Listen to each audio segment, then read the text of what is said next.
At belated Merry Christmas and a Happy New Year po sa lahat po sa atin. Pwede po ba nating palakpakan ng Panginoon? Amen. Alam ko po yung mga isipan po ninyo ay medyo lumilipad-lipad na. Nasa medianoche na po kayo. Nag-iisip na po kayo kung anong mga pagkain sa bagong taon. Nag-iisip na po kayo. Ilan po sa inyo, I'm sure. Sino po dito mga uuwi ng probinsya? May mga uuwi po ba ng probinsya? Yung ilan po dito ay mga mag-i-spend ng quality time together with their family, their loved ones. But before we go ahead po, 3 araw na lang. Sabi mo sa katabi mo, 3 araw na lang. 3 araw na lang, magbabagong taon na. Pero alam niyo po, salamat sa Panginoon, we are all here. Nandito po tayong lahat. At tignan niyo po yung mukha ng katabi po ninyo. Salamat kasi in-honor niya si Lord. Dahil, alam niyo po, today is our last Sunday for this year, 2024. Pero sino po dito naniniwala sa selyuhan po natin ng maganda? Sa selyuhan po natin ang araw po na ito, ang huling linggo ng taon ng 2024, ng mas pinalakas, mas pinatatag. So that was, as we enter the year 2025, mga kapatid, we're gonna enter that year with thanksgiving in our hearts. Amen? Kaya naman, I would just like to emphasize po that this coming Wednesday na po yung January 1 po natin. So January 1, Thanksgiving New Year service po natin. Iyan, at dito po gaganapin. Salubungin po natin, more than anything else, bago natin harapin lahat ng mga haharapin natin sa taon ng 2025, magsama-sama po tayo, salubungin natin yung bagong taon na magkakasama in the presence of God. Amen po? So sabihin mo sa katabi mo, don't miss it. Sabihin mo sa nasa likod mo, kita-kits. Magkita-kits po tayo ng araw ng, alam nyo, pasok pa lang, January 1 pa lang, isipin nyo po yun, magta-thank you Lord kaagad tayo. Bakit? Kasi alam natin, 2025, we may be unknown for us, but 2025 will be a bright and great year because God will be with us. Amen? Ngayong araw po na ito, let's prepare our hearts as we read the passage na atin pong pag-uusapan in Exodus chapter 33 verses 12 to 16 at aanyayaan ko po ang lahat po sa atin na tumayo bilang pagbibigay galang po sa salita ng Panginoon. Exodus chapter 33 verse 12 to 16. Salitan po tayo magbabasa from verses 12 to 16. Ako po muna. It says here, Moses said to the Lord, "You have been telling me, lead these people, but you have not let me know whom you will send with me. You said, I know you by name, and you have found favor with me." Kayo naman po, verse 13. If you are pleased with me, teach me your ways so I may know you and continue to find favor with you. Remember that this nation is your people. Verse 14, the Lord replied, "My presence," say it with me, presence. Sabi ni Lord, "My presence will go with you and I will give you rest." Verse 15, kayo naman po. Then Moses said to him, "If your presence does not go with us, do not send us out from here." Verse 16, sabay-sabay po nating basahin. "How will anyone know that you are pleased with me and with your people unless you go with us? What else will distinguish me and your people from all the other people on the face of the earth?" Diyos po ang magpala ng kanyang salita. Shall we all close our eyes right now and bow down our heads? Lord, we thank you so much. Lord, today, prepare our hearts. We open up our hearts to you, O God. Lord, as we receive your word for us, Lord, just want to pray that may your presence reside in us. Lord, may your word illumine our minds and change our hearts, Lord God, so that we can become more like you, O God. Salamat po, Panginoon. Lord, lahat po, Panginoon, kami na naririto ay katagpuin mo po. Seselyuhan namin na maganda ang taon ng 2024. Salamat, Lord, kasi sa buong isang taon, sinamahan mo po kami. You are a faithful God. You are a good, good God. Salamat po, Panginoon. At sa araw na ito, we speak for focus, we speak for sound mind. We speak for an open heart. We speak for an expectant heart to receive your word today. We give you glory. We give you honor. In Jesus' mighty name we pray. At ang lahat po ng anak ng Diyos sa lugar na ito ay magsabi ng Amen and amen. Makakaupo na po tayo ngayong araw po na ito. as we end, as we give closure, sabihin po natin closure. Ay, alam niyo po, pagpasok ng taon ng 2025, napakahalaga pong magkaroon ng closure. Sabi mo sa katabi mo, may closure. Ibig sabihin ng closure talaga namang you have settled it well. You have been reminded that in order for you to move forward, something has to be settled. Something needs to be reminded to each and every one of us. Kaya naman sa selyuhan po natin, ang series po natin that able to finish well or able to end well with Jesus. At ang title po ng ating pong pag-uusapan ngayong araw po na ito, as we end this year, 2024, I hope and I pray, dalhin natin hanggang sa 2025. Title po ng ating pong pag-uusapan ay pinamagatan po nating Living in His Presence. Living in His Presence. In the passage po that we have read about Moses, dito po natin makikita na binigyan po si Moses ng isa sa pinakamabigat na task ni Lord. Pero just imagine, alam niyo po yung napakalaking responsibilidad na binigay ni Lord kay Moses to deliver the Israelites out of Egypt. Napakalaki po responsibility nito. Bakit? Kasi hindi lang isang tao, hindi 10 tao, hindi iilang tao, hindi hundreds of people, but millions of people. Malaki po bang task yun? At ang sabi ng Panginoon sa kanya, I'm calling you. I am giving you this mantle and this opportunity to deliver out the Israelites out of Egypt. At makikita po natin, ang ganda na sinabi po ni Moses, malinaw sa kanya. At ang sabi niya kay Lord, Lord, actually isang karangalan ang magamit mo. Isang karangalan na ibigay ko ang buhay ko sa iyo. Pero mapapansin po natin in Exodus chapter 33, dito po sinabi ni Moses kay Lord na, Lord, kung hindi mo kami sasamahan, at kung hindi ko mararanasan ng presence mo, Lord, dito na lang kami. Tignan po natin, in verse 15, sinabi ni Moses, kung hindi mo kami sasamahan, according to Pinoy version, please, sabihin po natin, please. Sabi ni Moses kay Lord, huwag mo na lang po kaming paalisin sa lugar na ito. Lord, kung wala ka sa pupuntahan ko, Lord, kung hindi mo ako sasamahan sa dadaanan ko sa susunod na taon, Lord, hindi ko itutuloy ito. Lord, hindi ako aalis. Hindi ko itutuloy, Panginoon, kung wala ka. Kung wala ang presensya mo. Moses was asking God for His presence to go with him. And I hope and I pray na makuha po natin yung puso na kagaya po ni Moses, that in his own humility po, as we end this year, Panginoon, kung kinaya ko nga, Panginoon, Lord, sa totoo lang, kinaya ko ang taon na ito, hindi sa gana ng aking lakas, kundi dahil sinamahan mo ko. Lord, sa taon na papasukin namin sa taon ng 2025, Lord, this is our prayer. God, samahan mo po kami. Lord, may your presence be with us. Na even Moses, alam po niya na ayaw po niyang gumawa ng kahit na ano in his own strength. Sabi niya, Lord, kung wala ka dito, kung wala ka doon, Panginoon, dito na lang po kami. Kung hindi mo kami sasamahan, Lord, di kami aalis. And I pray po na magsimula po tayong magtanong sa Panginoon at magkaroon po tayo ng panalangin na kagaya po nito sa Panginoon. Lord, kung ang desisyon na gagawin ko sa taon ng 2025, Lord, wala ka dito, Lord, hindi ko itutuloy ito. Lord, ayoko malagay sa isang lugar, ayoko malagay sa isang posisyon na wala ang presensya mo. Sino po dito nagnanais, Lord, hanggang sa pagpasok ng susunod ng mga taon, ang presensya mo, ang kasama pa rin po namin. Mawala na lahat.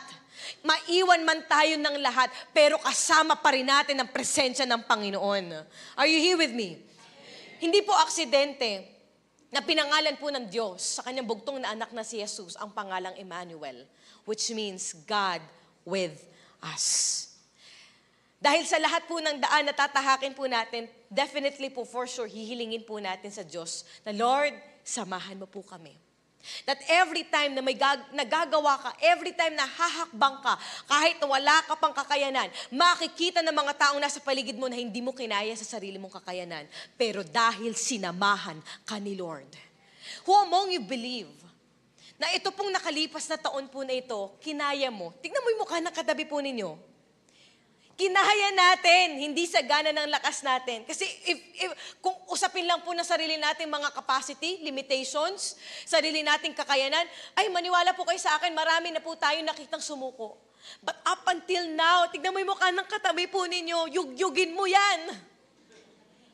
Natapos na, 3 days na lang. 2025 na, sabi mo sa katabi mo, kinaya mo kasi sinamahan ka ni Lord. Amen. Lord, kagaya po ni Moses, kung wala ka doon, kung hindi mo ako tinawag doon, Lord, I'm not going anywhere, God. If you're not going to be with me in this track that I'm going to, Panginoon, Lord, hindi ko itutuloy ito. Kung hindi mo ko sasamahan sa gagawin kong ito, Panginoon, kahit dito, Panginoon, actually kahit maghapon po ako mag-preach po dito, para lang po ako nagsasalata dito, pero walang power, walang anointing kung wala ang presensya ng Panginoon. This is very important, mga kapatid. This is very important. You bring the presence of God wherever you go. We will end this year with the presence of God, and we will enter another year with the presence of God in our lives. Not just every season of our lives, not just in the good moments of our lives, but we bring the presence of God kahit nasaan pa po tayo mapadpad. Because when His presence resides, there is anointing. Kung nasaan ang presensya ng Panginoon, there's anointing in that. Kahit na hindi ka pa magsalita, kahit na wala ka pang pinoproduce, pero dahil sinasamahan ka ng presensya ng Panginoon, everything that you will be doing, everything that you will be saying, there's an anointing.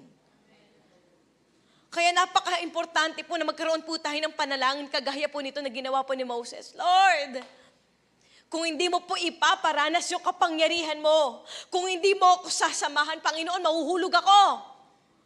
Lord, kung hindi mo ako sasamahang lumakad dito, totoo po ba may mga pagkakataon na po ba sa buhay po natin na lumakad tayo na hindi natin kasama si Lord and hindi natin kinonsider si Lord? Sino po dito nag-a-agree at mag-a-agree dumating sa point na hindi naging makabuluhan yung lakad na yon? Na parang yung ginagawa natin walang value, walang pinatunguhan, in short, hindi nagtagal. And this is my encouragement for each and every one of you. Don't enter 2025 nang wala ang presensya ng Panginoon. Do not enter another year without the presence of God in our lives. All the more, sa pagpasok ng panibagong taon, mas kakailanganin natin ng presensya ng Panginoon. Yung magiging panalangin natin, Lord, all I need is You. Ikaw lang ang kailangan ko, wala nang iba pa. Not the things of this world, not the statuses, not the people, not anything in this world, but God, all I need is You. Dahil marami pong pagkakataon sa buhay po natin. When we start to do things, yung alam mong wala si Lord doon, yung alam mo, hindi mo kinonsider si Lord doon sa tahak na ginagawa mo at nilalakaran mo, you just know it. But as we end this year, 2024, I hope and I pray na maging katanungan din natin dito sa Panginoon at panalangin natin. At sasabihin natin, Lord, on 2025, God, will You go with me? 2024, God, I've done my own way. I've done my own track. I've done these things. I've said those things. Pero Lord, 2025, Lord, I want to make sure. Panginoon, samahan mo po ako. Dahil ang pagsama po ni Lord ay higit pa sa dunong ng tao. Ang pagsama po ng Panginoon, totoo po ba, sino dito mag-a-agree that in the presence of God, there's security. Kahit na mag-install ka pa na napakaraming CCTV sa bahay mo. Andiyan po ba kayo? At ang dami na po natin nababalita ang mga nilolooban, kabi-kabilang mga hino-hold up, magugulat ka na, binubugbog, wala namang ginagawa. That signifies us, church, that we need the presence of God all the more. Those things, na pwede natin, hindi ko sinasabi, huwag na kayong mag-CCTV, huwag na kayong gumawa ng aksyon para mag-prevent ng mga security. Pero kapatid, this is a reminder for each and every one of us, kahit saan ka magpunta, whether may nakakakita sa'yo o wala, may kasama ka o wala, kailangan natin ng presensya ng Panginoon. And the presence of God gives us strength. Na higit-higit pa sa pwede, napakagandang mga advices na pwede po natin makuha sa tao. At regalo nyo na po ito sa sarili po ninyo. Closure nyo na po ito. Lord, pagtapos ng taon na ito at pagharap ng panibagong taon, Lord, I want to bring Your presence with me. Sabihin po natin na malakas, presence of God. I remember, even Jesus, when He came here on earth more than 2,000 years ago, alam din po ng Panginoong Isus, siya mismo nag-set siya ng example, how it really means to live in the presence of God. Acts chapter 10, verse 38, sabi po na salita ng Panginoon, alam nyo yung tungkol kay Jesus na taga Nazareth? Pinili siya ng Diyos. This is an account that was talking about Jesus. Nakita nila, very evident. Sabi nila, binigay sa Kanya ang Holy Spirit. At binigyan siya ng kapangyarihan. Ano pa po? Pumunta siya sa iba't ibang lugar at ano daw po? Gumawa ng mabuti. At pinagaling niya lahat ng pinahirapan ng devil. Bakit nagawa yun ni Jesus? Basahin po natin na malakas. 1, 2, ready, begin. Nagawa ni Jesus ang mga to kasi, pakiulit po, kasi kasama niya ang Diyos. That is the most powerful statement that I'll leave it to you before this year ends. Magagawa mo lang ang bagay. Magagawa mo lang, makakapagsabi ka ng mga bagay. You can thrive. You can be successful. Why? Because God is with us. Ebidensya po na sinasamahan siya ng Diyos is that He did good. He delivered people. He did a lot of things for the glory of God. Ngayon, kung tayo po ang gagawa, kung tayo ang gagawa na mabuti, magde-deliver, mga kapatid, we can only do that, makakapag-serve ka, marami ka pang magagawa, magiging successful ka. Tignan mo ka ng katabi mo, marami pang magagawa yan. Sige po, are you convinced? Marami pang magagawa po yan? Marami pang malalakaran yan? Marami pang mararating yan. Tignan mo ka ng katabi mo. But let me tell you this, we can only do it because God is with us. We can only go there because God is with us. We can only say it. We can only preach it. We can only do it because God is with us. Palakpakan po natin ang Panginoon. Naaharap po tayo. Alam po natin yan.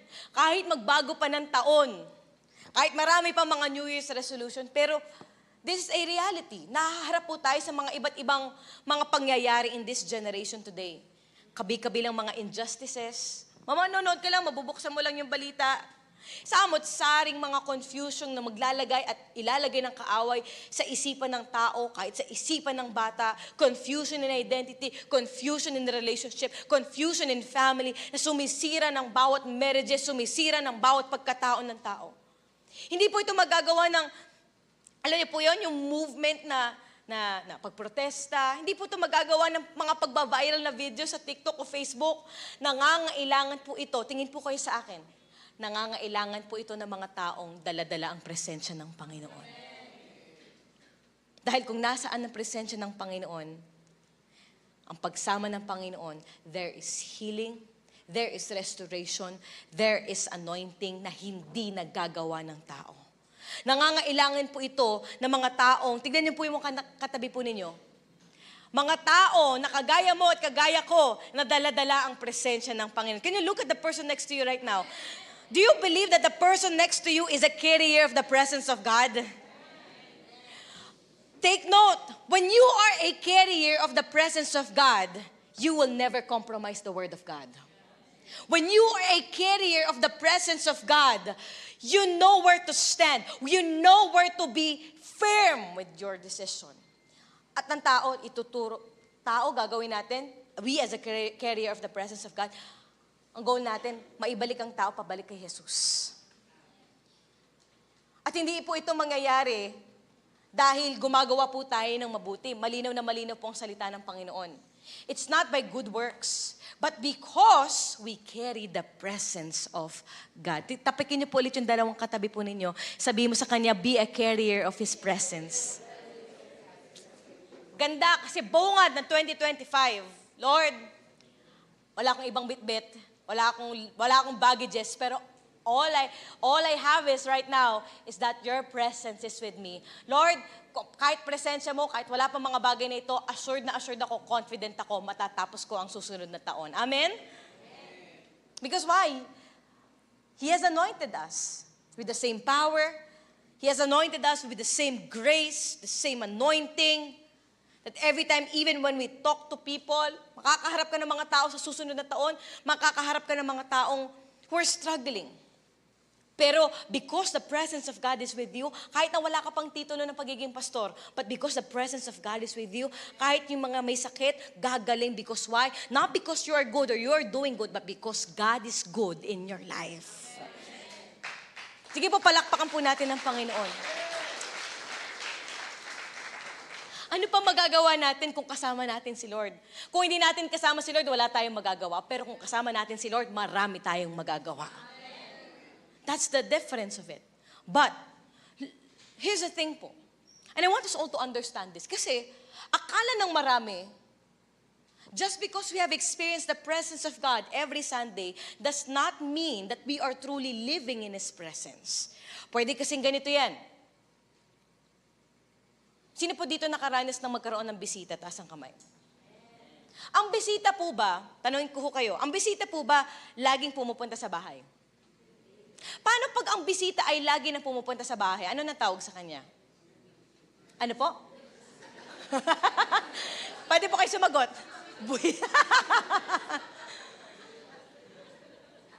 Pero, ang bisita, in short, bisita. Meron siyang limitation. Totoo po ba yun?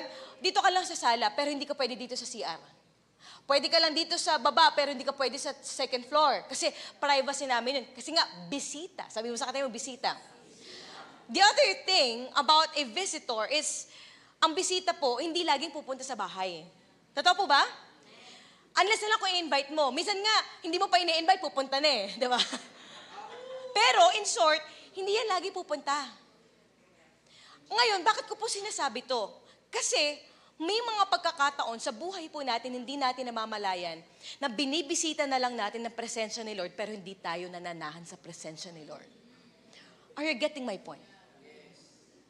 Is it possible that when we visit the presence of God, is it possible na, Lord, ngayon naranasan kita. Salamat, Lord! Naranasan kita, nag-encounter ako, malaki yung event, may conference, Lord, naranasan kita, na-revive. Yuhu! Sabi mo sa kanila, yuhu! Pero maniwala po kayo, bukas panandalian lang. Bakit? Kasi bisita lang eh. Pero ang isang taong nananahan in the presence of God, your goal is not just to visit the presence of God, but your goal is to live in His presence. Napakalaking magkakaiba po. Ibig sabihin nun, we are putting in our mind, we are putting in our heart, God, ayaw lang kita maranasan every Sunday. I don't just want to be revived every time na mag-seek first kami. Pagkatapos noon ng buhay ko, ito na naman ang buhay ko, wala na naman. Lord, I want to live in your presence, which means, God, kahit saan ako magpunta, kahit anong aspeto ng buhay ko, Panginoon, samahan mo po ako kasi kailangan ko ang presensya mo. Sabi mo sa dalawang katabi mo, hindi ka bisita. I hope and I pray that every time we acknowledge the presence of God, sasabihin natin sa Kanya, Lord, don't just visit us. Stay with us, Lord. Be with us. God, live with us. Manahan ka nga po sa amin. Dahil nais po ng Diyos na hindi lang po natin siya maranasan kung kailan lang natin gusto. Nais po ng Diyos na manahan siya sa atin. In good times and bad times, in highs and lows, sa kasiyahan, sa kalungkutan, sa kabalisahan, sasabihin lang ng Diyos sa atin, sasamahan kita. Because God is the God, not just in the good moments of your life, but God is also a God, even in the lowest point of your life. Yung mararanasan po natin ng presensya ng Diyos, kahit sa pinakapangit at pinaka-worst na pwedeng mangyari sa buhay mo. Why? Because you know, it is the presence of God that brings comfort. Sino po dito naniniwala? Alam niyo, kinakanta pa lang minsan yung kanta. Sino po dito makaka-relate doon? Kinakanta pa lang yung kanta. When the oceans rise. Wala pang kumukulot noon. Hindi pa kumukulot si Jerome doon. Pero ramdam mo na yung presence ni Lord. Sisimula pa lang, hide me, Lord. Salamat po. It's not about the song. It's not about how you sing it well, but because the presence of God was there.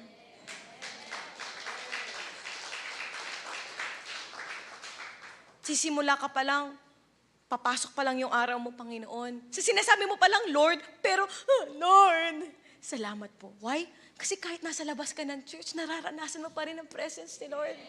Sino po dito gusto ng ganun? Lord, yung kahit na, Panginoon, may kasama man ako, wala, pero Lord, sinasamahan mo po ako. Because a lot of people tend to just expect. Expect tayo ng blessing. Pero sino po dito naniniwala? Taas po ang kamay ng mga may anak. Okay po, may mga anak. Naranasan na po ba? At taas naman po ang kamay ng mga anak. Mga anak? Kayo po, yung hindi nagtaas ng kamay, saan po kayo nanggaling po? Kung hindi niyo po naranasan maging anak. Tama po ba? Nung bata po kayo, o bata pa tayo, sino po dito, yung ilan sa inyo may mga naging karanasan na yung ibang mga magulang o yung mga magulang ay nagigibang basa o kaya naman nawawalay ng pansamantala sa atin. Totoo po ba? Bilang isang anak, ang tanging hiling mo lang, lalo yan magpapasko, magbabagong taon. Ano hiling ng mga anak usually? Bigyan mo po ko man ng iPhone 16 Pro Max yung fully paid. Yung po ba? Bigyan mo ko ng updated, pinaka-latest na gadget dyan. Pwede nilang hilingin yon, but all the more, a hidden desire of every child's heart is that they need the presence of their family. Totoo po ba yun? Kahit na ito lang ang pagkain, kahit na ito lang ang pagsasalo-salo, basta buo ang pamilya. Totoo po ba? Hindi matatawaran ng kahit na anong pera at kahit na anong gadget na pwedeng ipantapat. Totoo po ba yun? So, ibig sabihin lang po nito mga kapatid, is that same thing with us. Don't just ask, don't just expect for the blessing, be with the God who is the God. Be with the God who is a blesser. Be with the God who nawala po tuloy ako. Be with the God whom you know sasamahan ka in good times and in the lowest point of your life. Amen po ba? Don't just seek, this is what I mean, don't just seek for blessing. Don't just seek for the reward. Seek the God who blesses you. Seek the God who gives the reward more than anything else because that is your greatest reward. Amen po ba? Now, papaano po natin kakayanin yung taon ng 2025? Tignan mo yung mukha na katabi mo, kayang-kaya na po ba yan? Amen? But to be honest, 2025 is an unknown year. But Jesus did not only assured us with His presence, but God has also given us the authority. Sabihin po natin, authority. Luke chapter 10 verse 19, and I'm done. Sabi na salita ng Panginoon, I have given you authority to trample on snakes and scorpions and to overcome. Sabihin po natin, overcome. Overcome all the power of the... Just imagine, because the presence of God is with you and God is also giving you the opportunity. Kapatid, assurance na yun eh. Kapatid, you are going to overcome. At hindi lang po yun. Sumunod na sinabi po doon, and nothing will harm you. Maraming aatake sa'yo. Marami ka mang kabi-kabila ang pwedeng maranasan ka. Maraming taong pwedeng makapagsakit ng damdamin. But nothing will harm you because the presence of God will be with you. And that is the true essence of His presence in our lives. God's presence in our lives gives us, number one, courage. Sino po dito nangangailangan ng tapang at lakas ng loob pagpasok ng taon ng 2025? Kailangan natin yan. Lord, kailangan ko ng tapang. Kailangan ko ng lakas ng loob. God, be with me. You can only have the courage because you know who's with you. Pangalawa, the Lord's presence in our lives gives us conviction. May nakakita sa'yo, wala. But you have the conviction that comes from the Lord. Because you are living in His presence. The Lord's presence in our lives gives us comfort.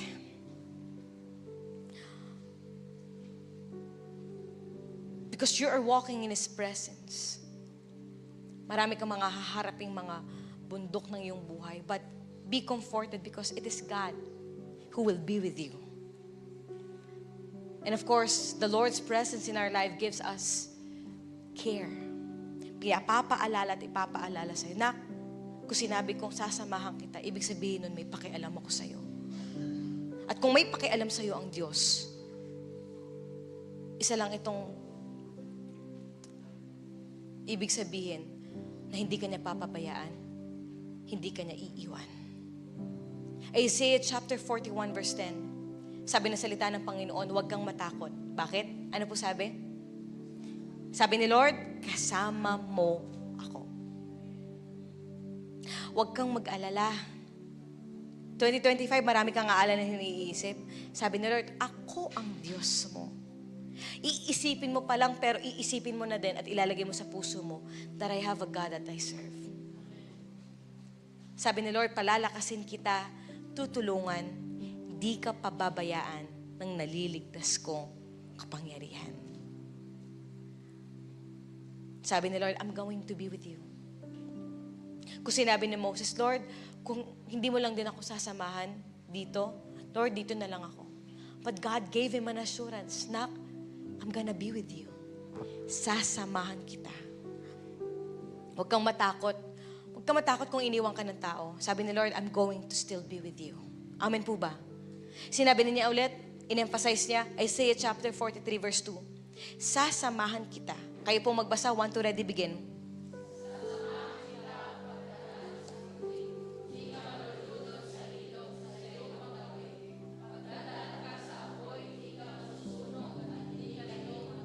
Ano pa yung pinaka-keyword dyan? Sabi ni Lord, sasamahan kita. Dadaan ka ng mga apoy ng buhay. Dadaan ka na, at tatawid ka sa mga tubig at lalakad ka sa tubig dahil hindi mo alam kung saan ka lalakad. Pero sabi ni Lord, sasamahan kita. Sino dito naalala niyo ang kata? Dumaan man ako sa ilog. Dumaan man ako sa apoy. Dahil kasama natin si Lord. Let me go back po in the passage nung sinabi po ni Moses, and I'm gonna read it to you po here with my Bible. Sabi po doon sa verse 15 na binasa po natin kanina, sinabi ni Moses, kung hindi mo kami sasamahan, please, wag mo na lang po kami paalisin sa lugar na ito. Verse 16, kasi paano malalaman ng lahat na natutuwa ka sa akin, pati na sa bayan mo, kung hindi mo naman kami sasamahan? Yung presence mo ang nagpapakita na naiiba kami sa ibang bansa. It's the presence of God that makes difference, church. Verse 17, alam niyo po kung ano sinabi ni Lord?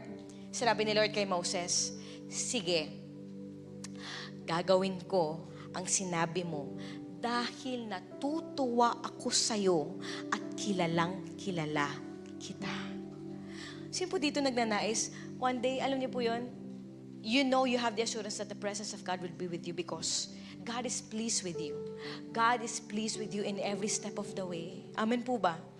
Ipapaalala sa'yo ni Lord. Pagtapos ng taon na ito, hanggang sa pagbungad ng taon ng 2025, this is a reminder for each and every one of us.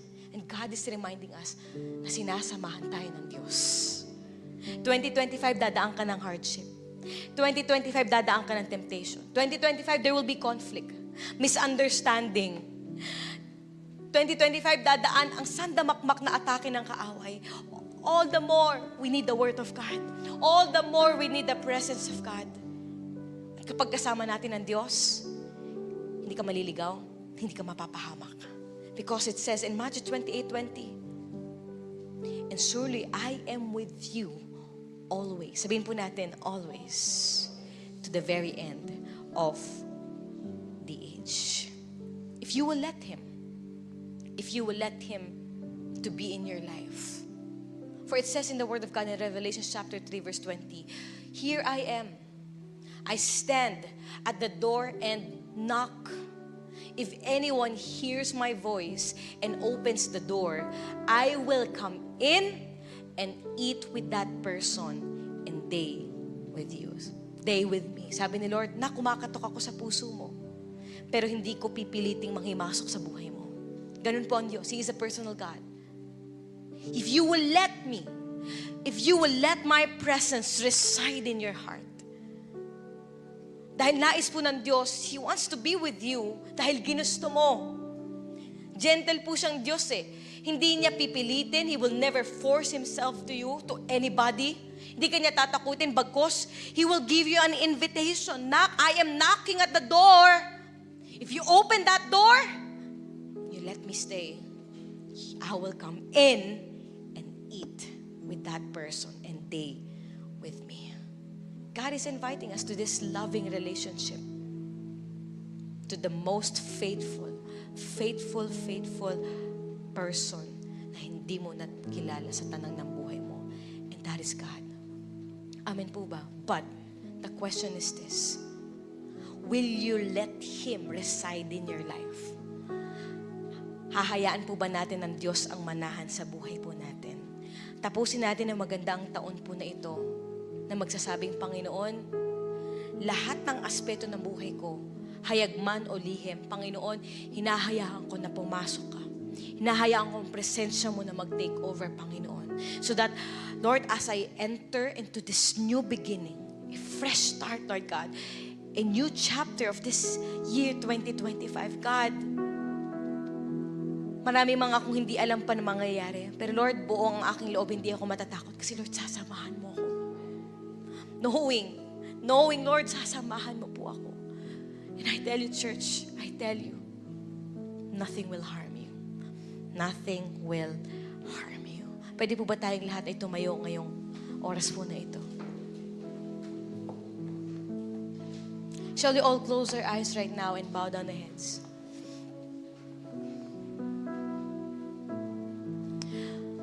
Selyuhan po natin ang taon na ito. Selyuhan po natin ang taon na ito. Nakasama natin ang presensya ng Diyos. Nothing more, nothing less. I can continue on explaining, but without the presence of God, nothing will make sense. But today, bago po natin paggandaan ang papasok na taon ng 2025. Today, let's dedicate our lives unto the Lord. And let's allow His presence to reside in our hearts. Panginoon, manahan ka sa amin. Kailangan ka namin, Panginoon. Lord, higit pa sa mga bagay sa mundong ito, higit pa sa mga taong inaasahan namin, Panginoon, kailangan ka namin. Kailangan ka namin all the more, oh God. Hallelujah. Today, church, prepare your hearts. Prepare your hearts.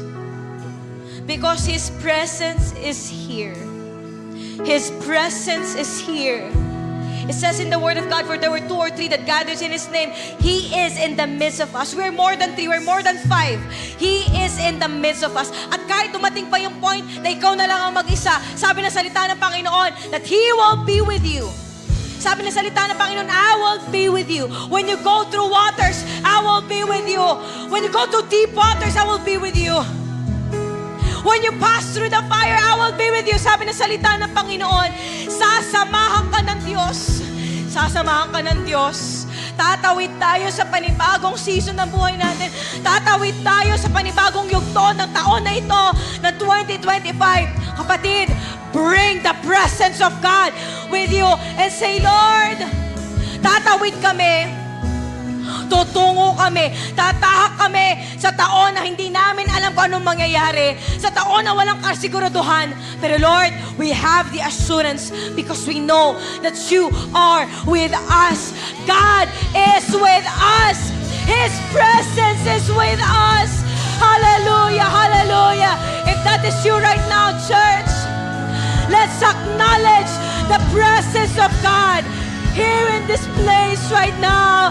Hallelujah, hallelujah, hallelujah. Wherever you are right now, wherever you are, say, Lord, I am inviting you in my life. I am inviting you in my heart. Come, Lord, come and meet us. Lord, ayaw lang namin, Panginoon, na maging bisita ka, Panginoon, ng aming pong mga buhay. Ayaw namin, Panginoon, na Lord, may mga ilang aspeto lang ng buhay namin, nandun ka nananahan, pero sa ibang aspeto, wala ka doon. Lord, totally, freely, all out, Panginoon, sa lahat ng aspeto ng aming mga buhay, manahan ka sa aming pong mga buhay. Come on, let's worship the Lord right now, church. Hallelujah. If you want to lift up your hands to the Lord, Lift up your hands to the Lord right now. Hallelujah. Oh, you're all I want. You're all I want. You're all I ever needed. You're all I want. Help me know you are near. You're all I want. You're all I want. And you're all I ever needed. You're all I want. Help me know you are Ikaw near. lamang, Panginoon. Ikaw lamang. Jesus ang kailangan. Ikaw lamang. Ikaw lamang. Sa'yo'y mananap. Sabihin natin sa Panginoon, maging panalangin ng ating mga puso. Ikaw lamang, O Diyos. Ikaw lamang. Jesus ang kailangan. Ikaw lamang. Sa'yo'y mananap. Let the presence of God flow in this place.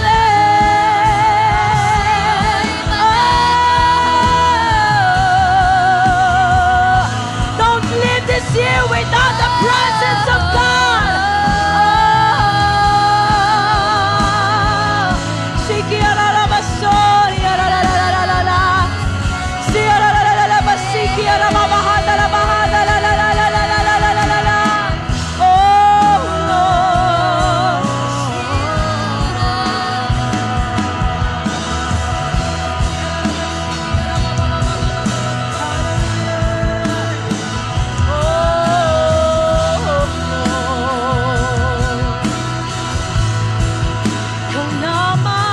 Ikaw lamang, O Diyos. While all eyes are closed and all heads are bowed down,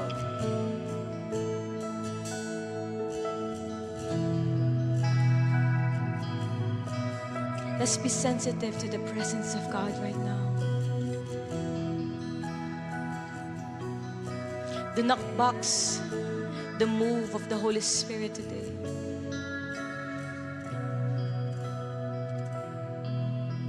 Allow Him to move in your heart.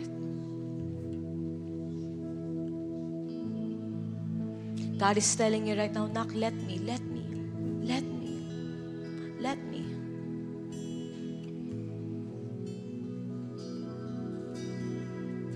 In the presence of God, there's healing. In the presence of God, there is restoration. All you need to do is to reside in His presence. Live in His presence. Can you just be sensitive to the move of the Holy Spirit right now? Hallelujah, Jesus. Hallelujah, hallelujah. Wherever you are right now, come on, just acknowledge His presence. Acknowledge His presence. Oh, hallelujah, hallelujah. If you want to lift up your hands to God, lift up your hands to Him.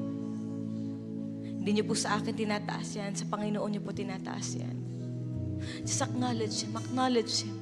Lord, it's about you, Lord. It's about you, Jesus. It's never about us. It's about you, God.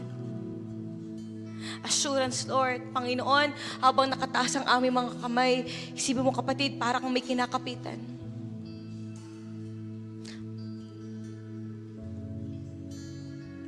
At sa mga panahon na gusto mo nang bumitaw, hinahawakan ng Diyos ang iyong mga kamay at sinasabi niya sa iyo na, I am with you. I am with you. I am with you.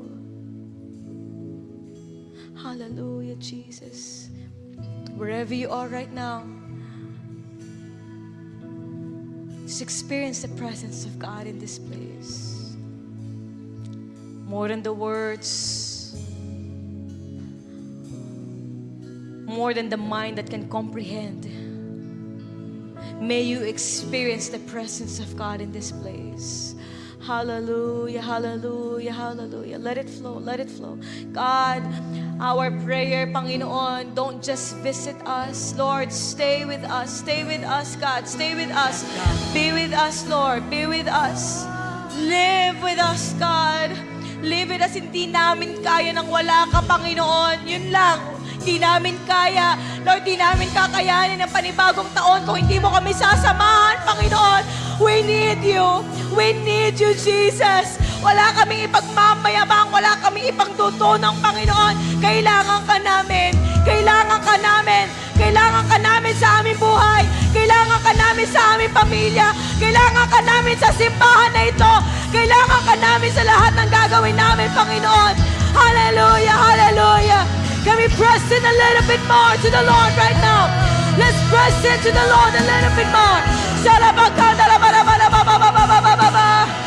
Oh, la la la basia la bahan, yeah. Sierra ba ba ba ba ba. Apart from you, Lord, we cannot do anything, God. Hallelujah, hallelujah. Oh, ikaw lamang. Ikaw lamang. Jesus ang kailangan. Ikaw lamang. Sa'yo'y mananahan. Just our voices to God, ikaw lamang, Panginoon. Ikaw lamang.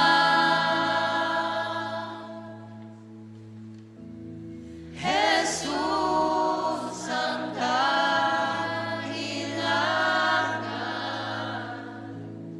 Ikaw lamang. Sa'yo'y mananahan. Ikaw lamang, Panginoon.